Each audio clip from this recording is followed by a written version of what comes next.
ప్రభు నామానికే మహిమ కలుగును గాక. కూడి వచ్చిన మీ అందరికీ, కర్మల ఆత్మీయ సహవాస సంఘ విశ్వాసులందరికీ మన ప్రభువును ఆయన ప్రియ కుమారుడునైన యేసుక్రీస్తు వారి శ్రేష్టమైన నామలో శుభములు మరియు అందరికీ వందనాలండి. యెషయా గ్రంథం 39వ అధ్యాయాన్ని మనం ధ్యానం చేసుకుందాం. యెషయా గ్రంథం 39వ అధ్యాయం. ఇందులో ముఖ్యాంశం ఏంటంటే హిజ్కియా పాపము, రాజైన హిజ్కియా పాపం.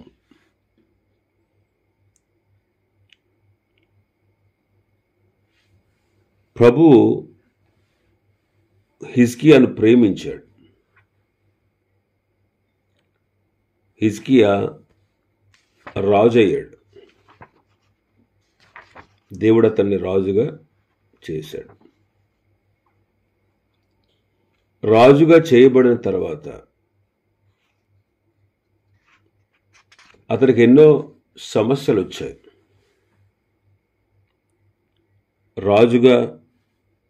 మంచి రాజుగా పరిపాలిస్తున్నాడు.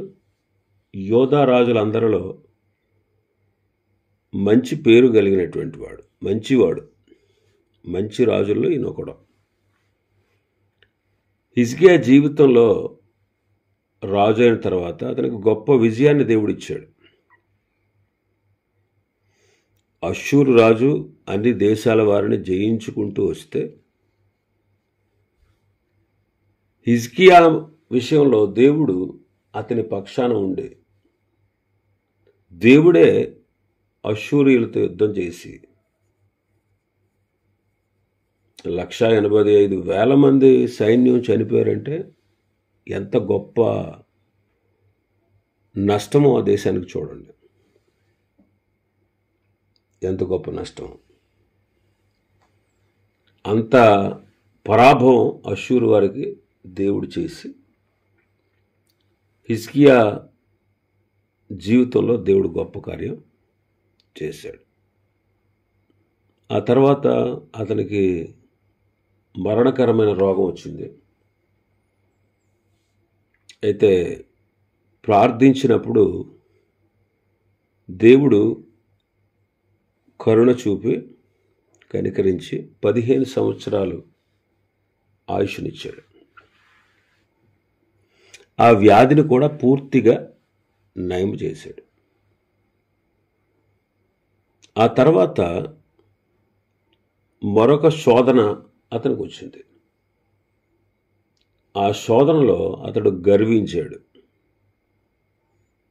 గర్వించి అపవాది ఊరిలో పడ్డాడు. ఆ తర్వాత పశ్చాత్తాపడ్డాడు. ఆ విషయాలు మనం చూస్తాం ఈ అధ్యాయంలో. హిజ్కియా యొక్క గర్వం. మరి పరిశుద్ధ గ్రంథంలో చూస్తే గర్వించిన వాళ్ళు అనేక మంది ఉన్నారు.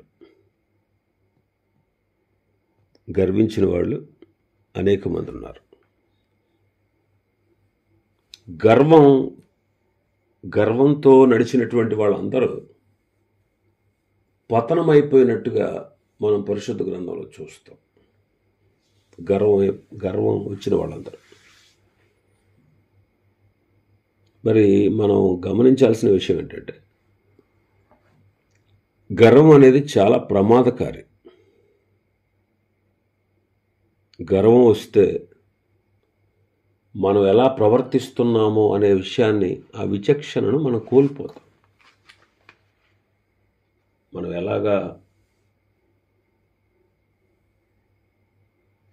ఎలా ఉన్నాం అనే విచక్షణను మనం కోల్పోతాం.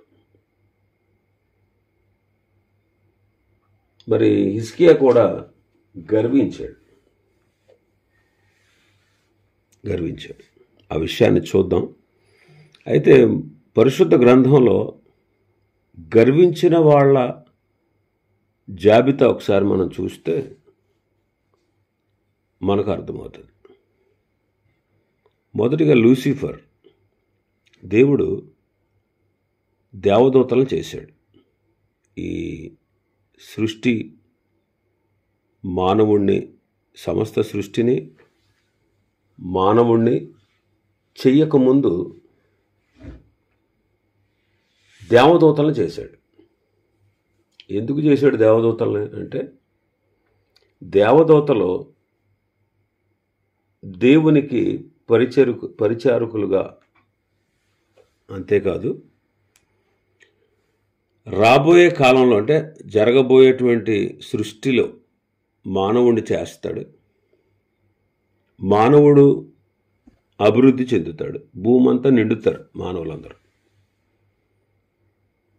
తాను ఏర్పరచుకున్నటువంటి మానవులు, తనను నమ్మినటువంటి మానవులకి పరిచర్య చేయడానికి దేవదూతలు చేశాడు. ఇంకా దేవదూతలు నిత్యం ఆయన్ని పొగడాలి, కీర్తించాలి, స్తుతించాలి. తాను చేయబోయేటువంటి సృష్టి కార్యం, తాను సృష్టించబోయే మానవులు ఆయన చేస్తూ ఉన్నప్పుడు దేవదూతలు హర్షించి ఆయనను స్తుతించి, ఆయన యొక్క జ్ఞానాన్ని బట్టి, ఆయన యొక్క తెలివిని బట్టి, ఆయన యొక్క ఔన్నత్యాన్ని బట్టి, ఆయన చేస్తున్నటువంటి సృష్టి క్రమాన్ని బట్టి, సృష్టిని బట్టి చూసి ఆనందించి హర్షధ్వనులతో ఆయనను స్తుతించాలని దేవుడు తనకు సేవకులుగా దేవదూతలు చేశాడు. మరి తన వర్తమానికులుగా కూడా వాళ్ళు భవిష్యత్తులో పనికొస్తారు. తనను నమ్మబోయేటువంటి ప్రజలకు పరిచర్య చేస్తారు. కాబట్టి ఆ పర్పస్తో, ఆ ఉద్దేశంతో దేవదూతలు చేశాడు. అందులో దేవదూత ఒకడిని, అందులో కొన్ని స్థాయిలు ఉన్నాయి. కెరూబులు, శరాపులు, మహాదూతలు, ప్రధాన దూతలు, ఇలాగ రకరకాల క్యాడర్స్ ఉన్నాయి. ఈ దేవదూతలందరి మీద దేవుడు లూసిఫర్ అనేవాడిని వాళ్ళందరికీ హెడ్గా, వాళ్ళందరినీ నడిపించేవాడుగా, వాళ్ళందరికీ పైవాడుగా, దేవదూతలందరి మీద అధికారిగా వాడిని దేవుడు చేశాడు. అయితే వాడికి ఒక దుర్బుద్ధి పుట్టింది. వాడిని సృష్టించినటువంటి దేవుణ్ణి, ఎందుకొరకు ఆయన వాడిని సృష్టించాడో అనే ఆ విచక్షణను వాడు కోల్పోయాడు. వాడు ఏమనుకున్నాడంటే, ప్రభువుని పక్కకు తోసేసి నేను దాన్ని అధిష్ఠిద్దాం, సింహాసనాన్ని అధిష్ఠిద్దాం, నేను రాజుగా పరిపాలించాలి, నేను దేవుడిగా పరిపాలించాలి. వాడు ఎన్నటికీ దేవుడిగా పరిపాలించలేడు.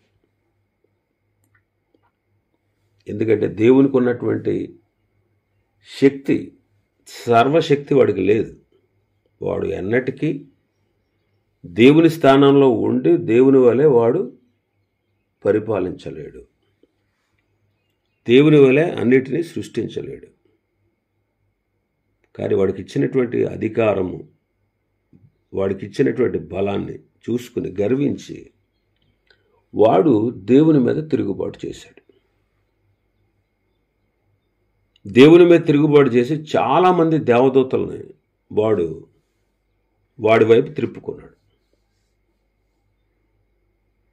దేవుడికి తెలుసు ముందే, దేవదూతలు సృష్టించి వీడిని సిద్ధపరిస్తే, వీడిని అధికారిగా నియమిస్తే వీడు వాళ్ళని పాడు చేస్తాడనే విషయం దేవుడికి తెలుసు.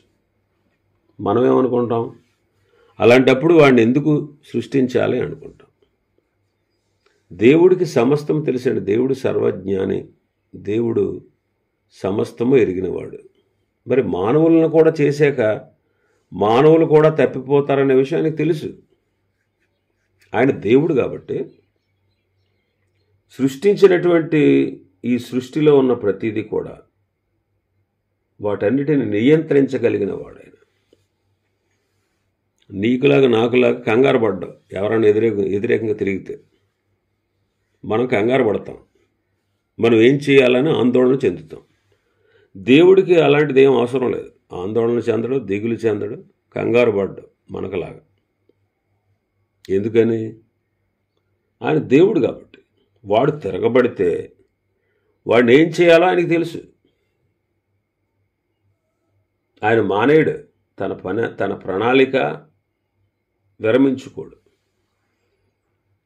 ఆయన చేసిన తర్వాత ఇలా జరిగింది, ఎందుకు ఇలా చేశానని బాధపడ్డాడు, ఎందుకు ఇలా చేశాను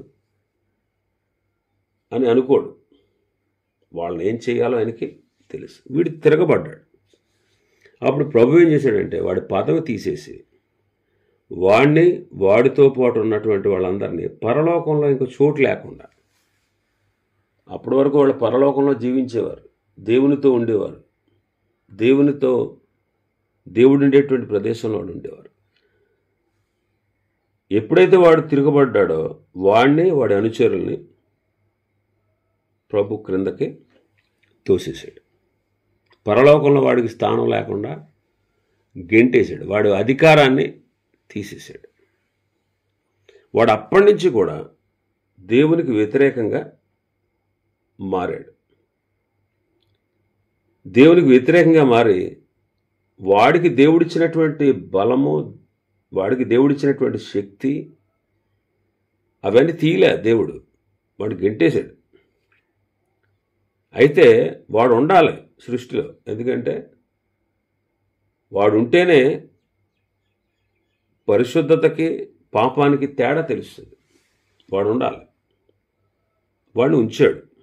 ఆ తర్వాత వాడికి అగ్నిగుండంలో వాడిని పడేస్తాడు.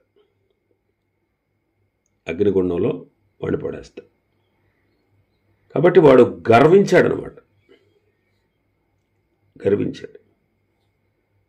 పరలోకంలో ఉండేవాడు, ఉన్నత స్థానంలో ఉండేవాడు, వాడు గర్వించి పతనమయ్యాడు. ఆ గర్వాన్ని మానవుల హృదయాల్లో వాడు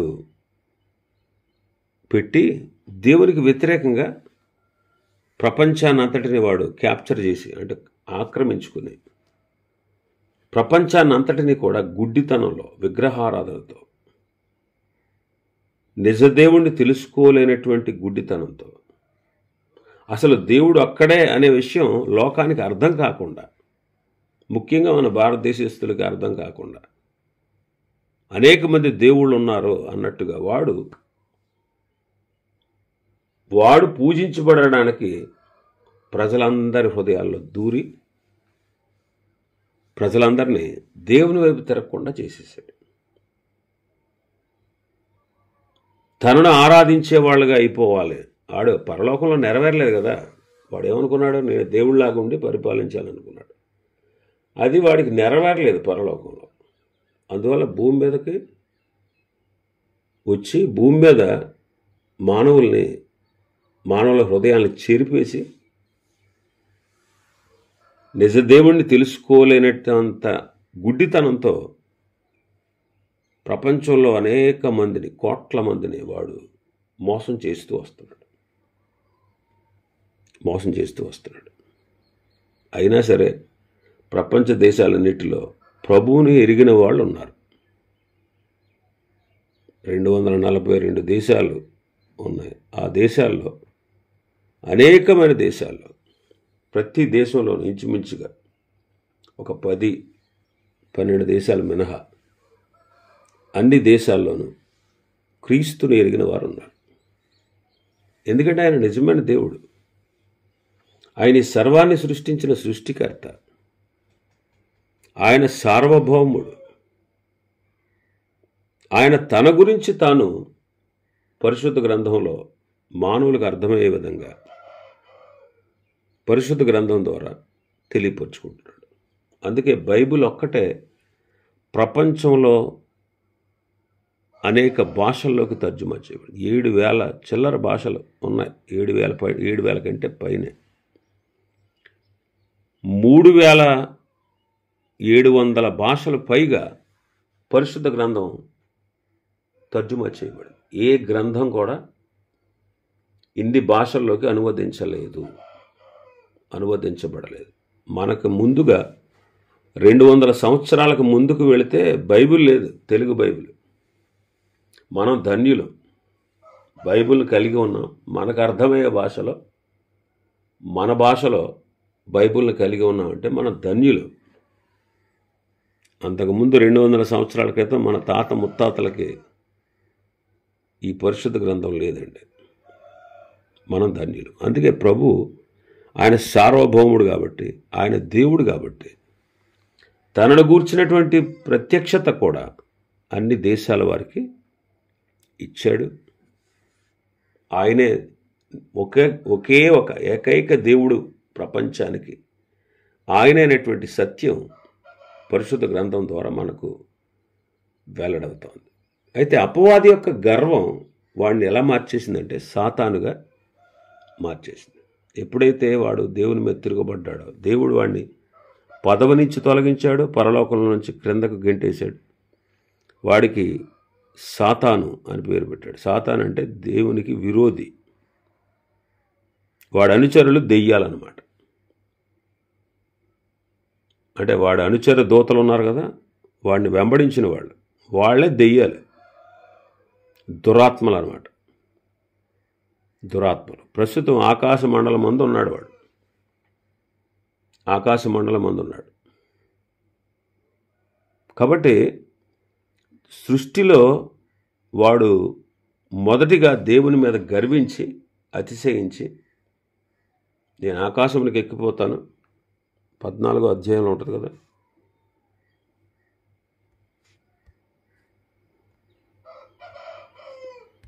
యెషయా గ్రంథం, తేజో నక్షత్రమా అనే మాట మనం చూస్తాం. యెషయా గ్రంథం 14వ అధ్యాయం 12వ వచనం, 12 నుంచి, తేజో నక్షత్రమా వేకువ చుక్క నీవెట్లు ఆకాశం నుండి పడితివి, జనములను పడగొట్టిన నీవు నేలమట్టు వరకు ఎలా నరకబడితివి. నేను ఆకాశమునకు ఎక్కిపోయేదను, దేవుని నక్షత్రములకు పైగా నా సింహాసనమును హెచ్చింతును, ఉత్తర దిక్కున నా సభాపర్వతం మీద కూర్చుందును, మేఘమండలం మీదకి ఎక్కుదును, మహోన్నతునితో నన్ను సమానునిగా చేసుకుందునని నీవు మనసులో అనుకుంటేవి కదా.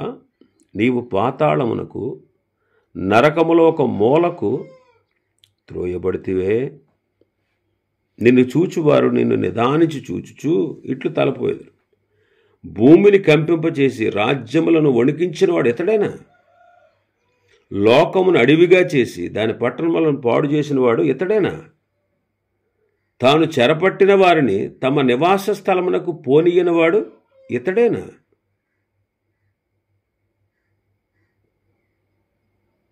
లూసిఫర్ గురించి రాయబడిన మాటలు, సాతాను గురించి రాయబడిన మాటలు. ఏమనుకున్నాడంట, నేను ఆకాశమునకు ఎక్కిపోయేదను, నక్షత్రములకు పైగా, అంటే నక్షత్రములు అంటే దేవుని యొక్క దూతలు, నా సింహాసనాన్ని హెచ్చిస్తాను.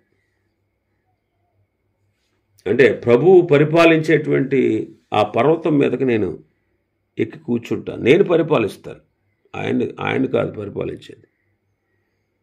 మహోన్నతునితో నన్ను సమానునిగా చేసుకుంటాను అని మనస్సులో అనుకుంటు. నీవు పాతాళమునకు నరకంలో ఒక మూలకు, ఇప్పుడు ఇంకా పాతాళానికి వెళ్ళలేదు వాడు, నరకంలో మూలకు ఇంకా తోయబడలేదు. మరి దేవుడు రాజాతి రాజుగా ఈ లోకాన్ని 1000 సంవత్సరాలు పరిపాలించిన పిమ్మట దేవుడు వాడిని వాడి అనుచరుల్ని బంధించి అగ్ని గంధకాలతో మండు గుండంలో వాడిని పడేస్తాడు.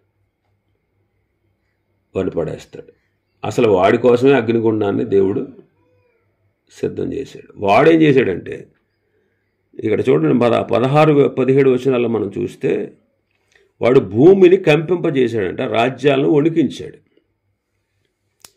లోకాన్ని అడవిగా చేశాడంట. అసలు యాక్చువల్గా ఆదామును సృష్టించినప్పుడు భూమి ఎంతో సారవంతమైంది. అసలు భూమి తన ఫలాన్ని ఇవ్వకపోవడం అనేది లేదు. అసలు భూమి తన ఫలాన్ని ఇవ్వకపోవడం అనేది లేదు. భూమి పుష్కలంగా పండేది, 100% పంటనిచ్చేది. సేద్యం చేయనవసరం లేకుండానే ఒక నాటితే చాలు మొక్క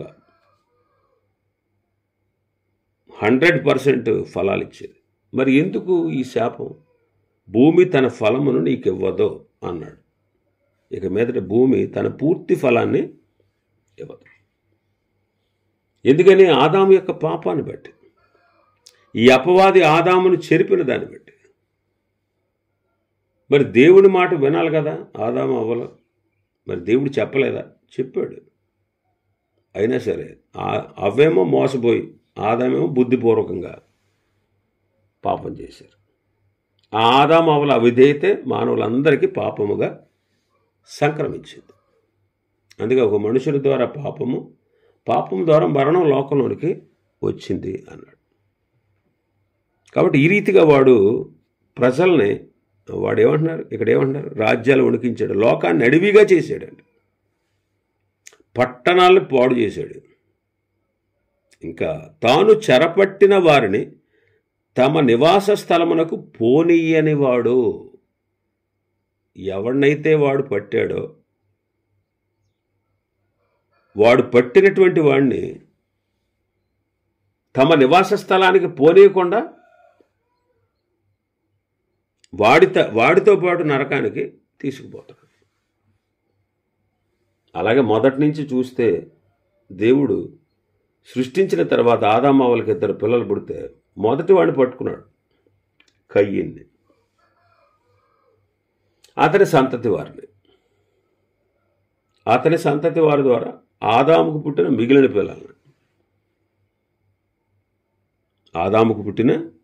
పిల్లలను.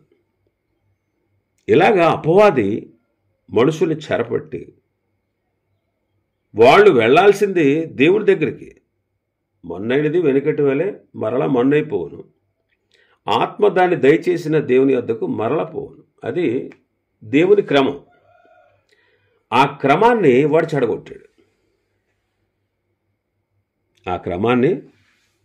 చెడగొట్టాడు. దేవుని బిడ్డల్ని దేవునికి దగ్గర కాకుండా దేవునికి దూరం చేసి చెరపట్టి దేవునికి వ్యతిరేకులుగా వారిని మార్చి వాడు ఎక్కడికైతే పోతాడో పాతాళానికి, ఆ పాతాళానికే మానవుల్ని కూడా, వాడిని వెంబడించిన వాళ్ళని, వాళ్ళని అనుసరించిన వాడిని, మారు మనసు పొందని వాళ్ళని, దేవుణ్ణి నమ్మని వాళ్ళని నమ్మకుండా చేసి వాళ్ళలో నమ్మకాన్ని కలిగించకుండా, అంటే దేవుని మీద నమ్మకం కలగకుండా వాడు క్యాప్చర్ చేసి వాడు తన ఆధీనంలోకి తెచ్చుకుని వాడితో పాటు నరకానికి తీసుకుపోతున్నాడు. అది వాడు ఎంత నష్టాన్ని కలగజేసాడు చూడండి. కారణం వాడి గర్వం. ఆయన ప్రభు సృష్టించాడు, ప్రభువుకు లోబడాలి. మరి దేవుడు మనం సృష్టించాడు, దేవునికి మనం లోబడాలి. నువ్వు అక్కర్లేదంటే ఈ గాలి, నీరు, నువ్వు మసులుకునేటువంటి భూమి, నువ్వు నడిచే విశాలం, నువ్వు నడిచే భూమి, మసులుకునే విశాలం, ఇవన్నీ కలగజేసింది ఎవరు? నీకు ఆహార పదార్థాలు, జంతువుల్ని, కూర మొక్కల్ని, వృక్షాలని, ఫలవృక్షాలని, జలచరాల్ని, పక్షుల్ని, ఈ సమస్త జీవరాశిని, సూర్యుడు, చంద్రుడు, నక్షత్రాలని నీ వెలుగు కోసం, నువ్వు సంచరించడం కోసం, నువ్వు మసలుకోవడం కోసం, నీకు తల్లిదండ్రుల్ని, భార్యను, భర్తను, బిడ్డల్ని, అన్నదమ్ముల్ని, అక్క చెల్లెండ్రుని, బంధాలని, బంధుత్వాల్ని, ఇవన్నీ ఇచ్చాడే. ఇలా ఇచ్చినటువంటి దేవుణ్ణి మరిచి ఆయనకు లోబడకుండా, ఆయనకి ఇష్టానుసారంగా మనం జీవించకుండా, అపవాది మనల్ని దేవుని వైపు మళ్ళకుండా వాడి వైపు మళ్ళేటట్టుగా చేసి ప్రజలందరినీ ఇలాగే వాడితో పాటు నరకానికి చాలామందిని తీసుకుపోతాడు. అది గర్వం, వాడి గర్వం అన్నమాట. ఇంకా మనం చదువుతాం పరిశుద్ధ గ్రంథంలో, ఐగుప్తీయులు గర్వించారు, ఇశ్రాయేలు మీద అనేకమైన దౌర్జన్యాలు చేశారు. దావీదు కుమారుడు ఒకడు అదోని అనేవాడు, వాడు కూడా గర్వించి నేనే రాజునైపోతానని, తండ్రి చెప్పకుండానే నేనే రాజునైపోతాను అనుకున్నాను. వాడు అదోని అనేవాడు, వాడు నాశనం పొందాడు. అష్షూరు రాజు నాశనం పొందాడు. ఉజ్జియా గర్వించాడు, కుష్ఠరోగి అయ్యాడు. ఫరో గర్వించాడు, దేశాన్ని సర్వనాశనం చేసుకున్నాడు, తాను కూడా నశించిపోయాడు. మన పితరులు అంటే ఇశ్రాయేలీల యొక్క పితరులు, వాళ్ళు కూడా గర్వించి అరణ్యంలో రాలిపోయారు. దేవుడు గర్విష్ఠులకు విరోధి అండి. దేవుడు గర్విష్ఠులకు విరోధి. కాబట్టి మనం ఎప్పటికీ గర్వంగా ప్రవర్తించకూడదు. నీ గర్వం నిన్ను అణిచివేస్తుంది, నీ గర్వం నిన్ను తగ్గిస్తుంది. ఎవని గర్వం వాడిని తగ్గించు. గర్వం గురించి పరిశుద్ధ గ్రంథం ఎంతో తేటగా చెప్తా ఉంది. కాబట్టి మనం గర్వం అనేది మన జీవితాల్లోకి రాకుండా జాగ్రత్త పడాలి. గర్వించడానికి ఏముందండి? అతిశయించడానికి మనలో ఏముంది? అతిశయించవలసి వస్తే మనలో ఏముంది చెప్పండి? ఏమీ లేదు. ఆదికాండంలో అంటాడు 6వ అధ్యాయంలో ప్రభు, నరుల చెడుతనము భూమి మీద గొప్పదని, వారి హృదయముల యొక్క తలంపులలోని ఊహ అంతయు ఎల్లప్పుడూ కేవలము చెడ్డదని యెహోవా చూచి. నరుల చెడుతనం భూమి మీద గొప్పదే, వారి హృదయము యొక్క తలంపులు, వారి హృదయముల యొక్క ఊహ, ఈ తలంపులు కానీ ఊహలు కానీ అన్నీ కూడా అప్పుడప్పుడు కాదు, ఎల్లప్పుడూ కేవలము చెడ్డాయి. మనలో మంచి ఏది లేదండి. మంచివాళ్ళుగా నటిస్తాం, మంచివాళ్ళుగా మరి వస్త్రధారణ వేషధారణ వేసుకుని మేము చాలా మంచివాళ్ళం అని ఎదుటి వాళ్ళని మెప్పించడానికి ప్రయత్నాలు చేస్తాం, ఎదుటి వాళ్ళని నమ్మించడానికి ప్రయత్నాలు చేస్తాం. మనలో మంచితనం ఏది లేదండి. మనం మంచివాళ్ళం కాదండి, అది గమనించండి, అది గుర్తించండి. మనం మంచివాళ్ళం కాదు, ఘోర పాపులు. మనం పాపులం కాబట్టి పాపమే చేస్తున్నాం. అది ఏ రకమైన పాపమైనా సరే. కాబట్టి మనం ఘోర పాపులం అనే విషయాన్ని గుర్తించినప్పుడు ఆ పాపాన్ని తీసివేసేటువంటి దేవుడి దగ్గరికి మనం రాగలం. పాపాన్ని తీసేసి మనల్ని అంగీకరించేటువంటి దేవుని దగ్గరికి మనం రాగలం. ఎప్పుడు? మనం పాపులం అని గుర్తించినప్పుడు. నేను మంచోడిని అనుకుంటే ప్రభు నీ కోసం రాలేదు. నేను పాపులను పిలవచ్చుదని కానీ నీతిమంతులను పిలవరాలేదు అన్నాడు. కాబట్టి గర్వాన్ని విడిచిపెడదాం. ఆ గర్వం వల్ల దేవుడి దగ్గరికి చాలామంది రాలేకపోతున్నారండి. కుల గర్వం, చాలామంది కులస్తులు ప్రభు దగ్గర రాలేకపోతున్నారు. ఎందుకని? ఇదేదో తక్కువ కులానికి చెందిన దేవుడు అనుకుంటున్నారు. అందరికీ దేవుడు అనే విషయం లోకానికి అర్థం కాకుండా అపవాది కులం అనేది పెట్టాడు. మాది ఉన్నత కులం కదా, మేము ఎందుకు నమ్ముకోవాలి అని, మేము నమ్ముకుంటే మా కులస్తులు అందరూ మమ్మల్ని వెళ్ళేస్తారేమో అని చాలామంది కుల గర్వం, కొంతమందికి ధన గర్వం. మాకు అంతా ఉంది, బోల్డంత ఉంది ఆస్తి, ఇంక దేవుడితో మాకు పని ఏంటి? ధన గర్వం. కొంతమందికి బలగర్వం, మాకు అంతా బలం ఉంది, మేము ఏదైనా చేయగలం, మేము ఎవరి మీద ఆధారపడక్కర్లేదు, మా అంతటా మేము శక్తిమంతుడు, బలగర్వం. కొంతమందికి సౌందర్య గర్వం, అందంగా ఉన్నామని. ఇంకా మరికొంతమందికి భక్తి గర్వం. నాలాగా పోటుగాడు ఎవడు ప్రార్థన చేసేలేడు, నాలాగా ఎవడు ప్రార్థన చేయలేడు, నాలాగా వాక్యం ఎవడు చదవలేడు, నాలాగా మంచి కార్యాలు ఎవడో చేయలేడు. ఇలాంటి గర్వాలతో అపవాది మనల్ని గర్వింప చేసేటట్లు చేసి దేవునికి వ్యతిరేకంగా త్రిప్పి దేవుని ఉగ్రతకు మనల్ని పాత్రులు అయ్యేటట్లుగా చేస్తాడు. మరి ఎవడి మాట వింటారు మీరు? అపవాది మాట వింటారా లేదా దేవుడి మాట వింటారా? మీరే తేల్చుకోండి. కాబట్టి గర్వం అనేది చాలా ప్రమాదకారి. మరి గర్వం వల్ల తర్వాత ఏమైందో ఈ అధ్యాయంలో మనం చూడొచ్చు. ప్రభు చిత్తమైతే రేపటి దినం మనం ఈ విషయాలు ధ్యానం చేద్దాం. దేవుడి వర్తమాన వాక్యాన్ని మన వినికిడిలో ఆశీర్వదించును గాక. ఆమెన్.